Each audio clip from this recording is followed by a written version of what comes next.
ایک دفعہ ایک محفل میں ایک بزرگ بیٹھے تھے۔ اس محفل میں بہت سے لوگ موجود تھے۔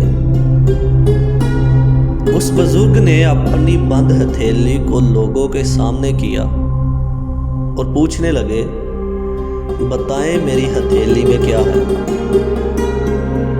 بہت سے لوگوں نے جواب دیا کہ آپ کی ہتھیلی میں ہیرے جوہرات ہیں، اور چند لوگوں نے جواب دیا آپ کی ہتھیلی میں سونا، چاندی یا پھر کوئی قیمتی چیز ہے۔ اس بزرگ نے اپنی ہتھیلی کو کھولا۔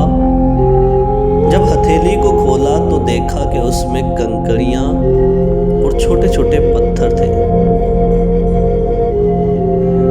اس بزرگ نے کہا کہ عورت کی مثال اس بند ہتھیلی کی طرح ہے۔ جب تک یہ ہتھیلی بند ہے، یعنی کہ عورت باپردہ ہے، تو لوگ اسے ہیرے جوہرات اور قیمتی چیزوں کی طرح سمجھتے ہیں،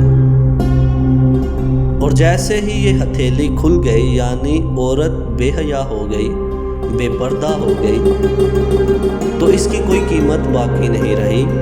اس کی قیمت ان کنکریوں کی طرح رہ جاتی ہے۔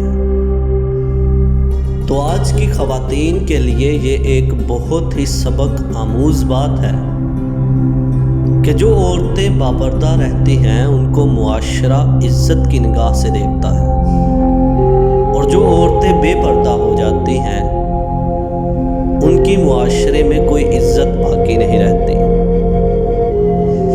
تو خواتین کے لیے اس بات کو سمجھنا بہت ضروری ہے کہ وہ معاشرے میں کس طرح سے رہیں گی۔ یہ آپ پر منحصر ہے کہ کوئی آپ کی عزت کرتا ہے یا نہیں۔ اللہ پاک تمام خواتین کو اس بات پر عمل کرنے کی توفیق عطا فرمائے۔